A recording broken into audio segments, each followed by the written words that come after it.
오늘의 사연 시작하겠습니다. 차마 친정엄마에게도 털어놓지 못한 이 이야기를 익명의 힘을 빌어 여러분께 말해봅니다. 저와 남편은 결혼한 지 얼마 안 된 신혼부부이고 회사에서 만난 사내 커플입니다. 연애만 1년을 했고 저희는 결혼을 하게 되었어요. 작은 사업하시는 저희 부모님 덕분에 저는 별다른 고생 없이 자랐는데 남편은 어려서 아버지를 잃고 홀어머니 밑에서 힘들게 자랐다고 합니다. 생활이 어려워 대학교 다니면서 돈을 벌었고 스스로 그 많은 학비까지 감당하며 졸업했다고 해요. 집안이 어려운 게 마음에 걸리긴 했지만 남편이 누구보다 강한 생활력을 가지고 있다는 생각에 저는 결혼을 결심했습니다. 저희 부모님은 결혼이란 서로 부족한 점을 채워주는 거라 하시면서 남편도 든든한 직장이 있고 또한 우리가 이렇게 너희에게 경제적으로 버팀목이 되어줄 테니 걱정 말라 하셨어요.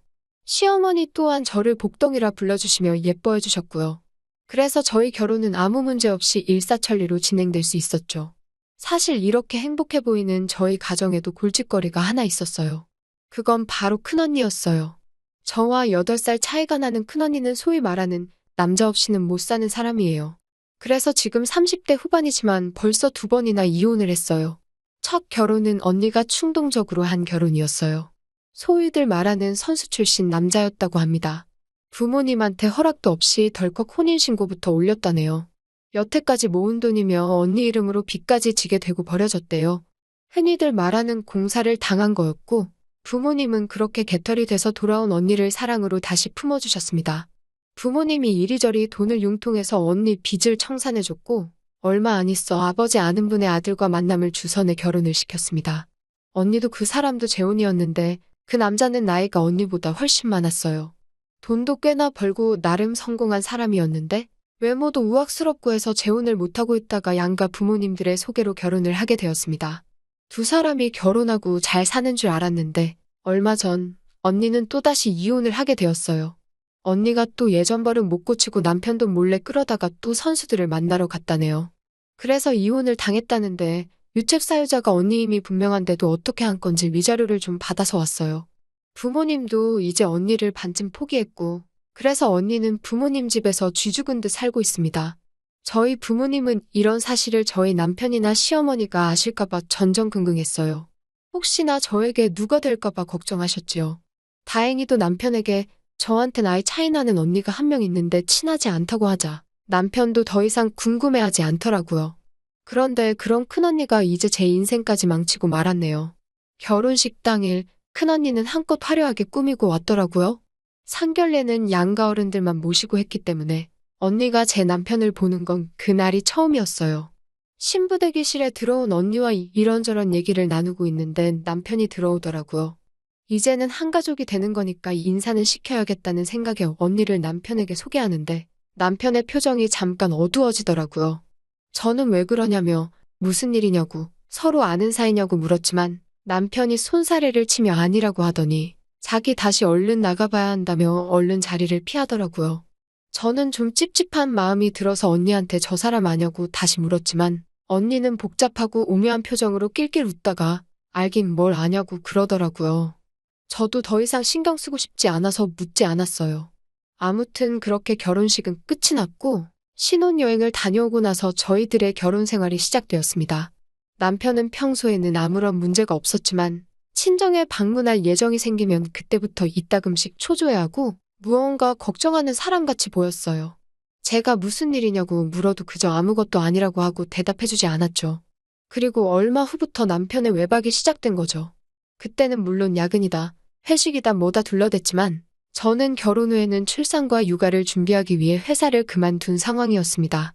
그래도 한참을 같은 회사에 몸담고 있었는데 알아본다면 알아볼 수 있었겠지만 조금 이상한 느낌이 들었어요. 부서가 다르긴 했지만 남편이 일하는 부서는 그렇게 회식이 많은 편도 아니고 그렇다고 야근을 매일같이 해야 할 정도로 일이 많거나 밀리는 곳이 아니었거든요. 의심이 가는 상황이었지만 제가 다른 직원들한테 회식이 있냐, 야근이 요즘 왜 이렇게 잦아졌냐 재확인하는 것도 남편 체면도 있고 남편 못 믿는 의처증 여자로 소문이 날 수도 있으니 참았습니다. 그냥 남편을 의심하지 않고 믿기로 했어요. 차라리 그때 체면 생각하지 않고 사실 확인을 했다면 하는 생각이 들 때도 있습니다. 그렇게 수상한 날들 중 어느 날이었어요. 그날도 사무실에 뭘 두고 왔다며 다녀오겠다고 허둥지둥 나간 남편이 핸드폰을 두고 나갔더라고요. 가져다 줘야 하나? 사무실에 전화를 해볼까? 고민하던 찰나에 남편의 핸드폰으로 전화가 한 통 걸려왔어요. 부장님이라고 저장돼 있는 전화를 받았는데 웬 여자가 전화를 받아서는 나 기다리게 할 거야? 빨리빨리 안 올래? 라고 대뜸 말하더라고요. 제가 남편이 전화기를 두고 나갔다고 말하니 전화기 넘어 상대방인 부장님이라는 사람은 자초지종도 물어보지 않고 황급히 전화를 끊었어요. 그런데 알 수 없는 미화감과 익숙한 목소리에 느낌이 조금 이상했어요. 전화번호를 살펴보니 왜인지 모르게 익숙한 번호였습니다. 그때가 돼서야 느낀 그 위화감의 정체. 그건 바로 저희 큰언니의 번호였어요. 다른 사람도 아니고 가족의 전화번호를 제가 잘못 봤을까요? 머릿속에 온갖 가지 생각이 오며가며 이상한 생각이 들기 시작하는데 1시간 정도 지났을까? 아마도 오늘 늦을지도 모른다던 남편이 집에 돌아왔더라고요. 뛰어왔는지 얼굴은 잔뜩 상기되어 있었고 이마는 땀으로 범벅이 되어 있었습니다. 저는 아무것도 모르는 척 늦는다더니 일찍 왔네? 하고 남편한테 말을 걸었어요. 남편은 생각보다 일이 빨리 끝나서라고 둘러대더라고요. 남편에게 부장님한테 빨리 안 오냐고 전화가 왔었다고. 그런데 우리 회사에 여자 부장님이 계셨나? 하고 은근슬쩍 떠봤습니다. 남편은 애써 새로 다른 회사에서 스카웃돼서 오신 분이라고 저한테 둘러댔지만 당황한 모습을 감추지 못하더라고요. 분명 제가 모르는 더러운 일이 일어나고 있는 게 분명했어요. 제가 집요하게 물어보고 전에 같이 일하던 직장 동료에게 확인해본다고 남편을 추궁하는 방법도 있었지만 그냥 아무것도 아닌 척 그래 하고 일부러 그냥 그 상황을 넘겼습니다. 남편도 그제서야 창백한 안색이 돌아오더니 평소처럼 집에서 행동을 하기 시작했어요. 오히려 평소처럼 행동하지 못한 건 저였던 것 같습니다. 이미 남편이 거짓말을 하고 있다는 건 다 알고 있었어요. 부장님으로 저장된 번호는 저희 큰언니 번호가 확실하고 남편이 회사에서 일이 일찍 끝나 금방 오게 되었다고 했지만 신혼집에서 회사까지 거리상 절대 남편이 1시간 만에 집으로 돌아올 수가 없는 위치거든요. 언니와 어디선가 함께 있다가 제가 전화 받은 걸 보고 놀란 언니가 남편을 그 길로 집으로 돌려보낸 거였겠죠. 그 날로부터 한 달간은 그렇게 잦았던 야근도 회식도 한 번도 없었습니다. 제 시간에 퇴근해서 저와 시간을 보내는 남편을 보면 이게 신혼생활이구나 하는 느낌에 잠깐 남편이 딴짓을 하고 있다는 사실도 잊을 뻔했어요. 아무튼 그렇게 저도 아무런 의심 없는 척 지내니 남편이 드디어 오늘은 회식이 있어서 늦을 거라고 말을 하고 출근을 하더라고요. 그날이 바로 결전의 날이었습니다. 남편 회사 주변 지리는 누구보다도 잘 알고 있기 때문에 회사 입구가 보이는 곳에 남편 퇴근 시간에 맞춰서 숨어 있었습니다. 아니나 다를까? 회식이 있다던 남편은 회사 입구에서 다른 직원들하고 인사를 하고 혼자서 다른 방향으로 걸어가더군요. 저는 최대한 들키지 않게 거리를 두고 길 건너편에서 남편을 따라갔습니다.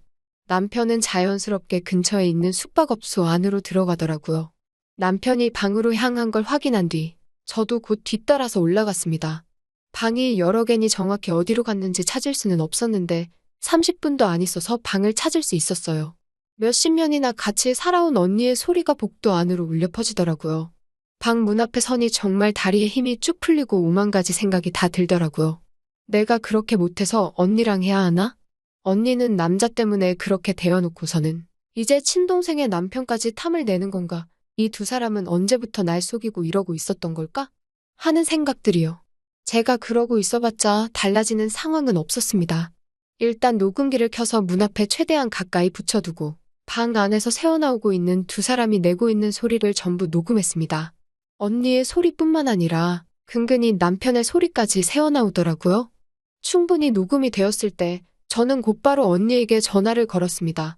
언니는 태연자약하게 아무 일도 아니란 듯이 전화를 받더군요. 전화를 끊고 저는 다시 남편한테 전화를 걸었습니다. 지금 방문 앞에 서 있으니까 도망갈 생각하지 말고 문 열고 나오라고요. 방 안에서 허둥대는 소리가 문 바깥까지 들리더군요. 뻐기고 있어봐야 두 사람이 창문으로 뛰어내릴 것도 아니고 제가 문 앞에 버티고 서 있을 테니 도망갈 곳이 없다 생각한 두 사람은 결국 문을 열고 나오더군요. 헝클어지고 흐트러진 두 사람의 머리카락이 방에서 뭘 하고 있었는지는 안 봐도 그림이 그려질 정도였어요. 언니는 뭘 잘했다고 저보고 독하다고 하면서 이렇게 의심이 많으니 남편이 숨도 못 쉬어서 바람을 피지 라고 쏘아붙이고는 제 어깨를 확 밀치고 지 갈 길을 가더군요. 남편은 제 눈치만 살피며 자기가 다 설명할 수 있다고 미안하다고 말하며 자초지종을 이야기해줬어요. 제가 어떤 선택을 내리든 원망하지 않겠다고 이야기를 시작했습니다. 남편은 졸업 후 곧바로 취직을 할 수가 없는 상황에서 생활비를 벌기 위해 이 일, 저 일마다 하지 않고 닥치고 했다고 합니다. 그러던 중에 어머님이 직장에서 사고를 당해 한동안 일을 못 나가는 상황이 되었다네요. 그때 마침 어머님 병원비에 학자금 대출까지 갚아야 하는 상황이 생기고 남편이 아르바이트로 버는 돈 가지고는 택도 없다는 사실에 방황했다고 합니다. 그러던 와중에 군대에서 알던 후임에게서 돈을 좀 만질 수 있는 고액 알바라며 업소를 하나 소개받았다고 하네요. 남편은 그렇게 선수 일을 하면서 돈을 벌었다고 합니다. 충격적인 이야기는 언니가 남편의 단골 손님이었다고 하는 거예요. 언니가 두 번째 결혼을 하고 남편의 돈 가지고 들락날락하던 당시에 만나던 사람이 다른 사람도 아니고 바로 제 남편이었다는 겁니다. 남편은 그냥 술 정도만 같이 마시며 어울려줬을 뿐 아무런 일도 하지 않았다고 하네요. 그 와중에 언니가 좀처럼 넘어오지 않는 제 남편을 돈으로 어떻게 해보려. 그 당시 언니의 남편 돈을 잔뜩 가지고 나와 유혹했고 남편은 아무리 돈이 궁해도 넘어가지 않겠다는 일념으로 언니의 유혹을 뿌리쳐왔다고 합니다. 결국 언니는 그렇게 돈을 끌어다 쓰다가 이혼을 당했고 남편은 언니가 이혼한 걸 보고 자기가 하는 일이 여러 가정을 파탄으로 만드는구나 하는 생각에 그 일에서 손을 떼게 되었다고 합니다. 그 길로 그 일을 그만두고 노력해서 현재 회사에 들어가게 되었고 저를 만나게 되었다고 하네요. 다 좋은데 왜 우리 언니를 다시 만난 거냐 울며불며 따지니 남편은 더욱더 상상조차 할 수 없었던 역겨운 사실을 쏟아냈습니다. 언니는 결혼식장에서 처음 만난 제 남편을 협박하기 시작했다네요. 난 너 때문에 돈도 잃고 가정도 잃고 모든 걸 다 잃었는데 너 혼자만 과거를 숨긴 채 깨끗하게 살 수 있겠냐고 하면서요. 여태까지 자기가 쓴 돈도 있으니 이렇게 자기가 원할 때마다 어울려주면 본인의 과거를 저에게서 숨겨주겠다고 남편을 꼬드긴 거죠. 남편은 저에게 자신의 과거를 들킨다거나 언니의 가정 파탄의 원인이 자신에게 있다는 사실을 알게 된다면 제가 떠날 거라 생각했답니다. 거기에 같은 회사를 다녔으니 자신의 과거가 회사에도 소문이 나지 않겠냐는 걱정에 언니의 제안을 뿌리칠 수 없었다고 하더라고요. 이 얘기를 다 털어낸 남편은 미친 사람처럼 저에게 자기는 그때 그 시절 그 더러운 사람이 아니라고 죽기 살기로 열심히 살고 싶고 저를 너무나 사랑한다며 울부짖더라고요. 저도 제 남편이 얼마나 열심히 살았고 저를 얼마나 열심히 사랑하는지 너무 잘 알고 있어요. 그리고 저희 언니가 남자에 늘 굶주려 있는 한 마리 짐승 같은 사람이라는 것도 잘 알지요. 남편에게는 일단 생각할 시간을 달라고 했고 남편도 언제까지든지 기다릴 테니까 지금 당장 떠나겠다는 말만 하지 말아달라고 사정하더라고요. 그리고 며칠 뒤 큰언니는 또 제 남편을 호출하더라고요. 제가 전화를 대신 받아서 이제 내가 다 하니까 내 남편 좀 그만 괴롭히라고 하니까 미친 사람 마냥 웃어대더니 넌 자존심도 없냐며 제 속을 갈기갈기 찢어놓더라고요. 그러더니 이제 이 큰언니라는 여자가 우리 부모님이 아시면 어떻게 될 것 같냐며 저를 협박하더라고요. 그러면서 자기도 제 남편을 향한 마음은 진심이기 때문에 자기가 위자료 받은 거랑 해서 우리 둘이 외국으로 사라져 줄 테니까 저보고 남편을 포기하라고 하네요. 저는 제가 이렇게 무서운 여자랑 한 핏줄이라는 게 소름 끼치고 제 몸에 있는 모든 피를 빼버리고 싶을 만큼 혐오스러워요. 남편을 잃는 게 두렵지는 않지만 언니에게 이렇게 당하고 있기도 싫고 하지만 제 큰언니에 대한 진실을 친정 부모님이 아시면 친정 부모님 가슴은 또 어떻게 될까요? 저는 앞으로 어떻게 해야 할지 아무런 생각도 못하겠어요. 남편을 사랑하지만 몸정이 그렇게 무섭다던데 어쩌면 저보다 제 큰언니랑 더 많이 그 정을 나누었을 남편을 용서할 수 있을까요? 정말 어떻게 해야 할지 모르겠어요. 또 찾아주셔서 감사합니다. 매일 새롭고 흥미로운 사연으로 찾아뵙겠습니다. 구독과 좋아요 잊지 마시고 다음 사연으로 다시 찾아뵙겠습니다. 감사합니다.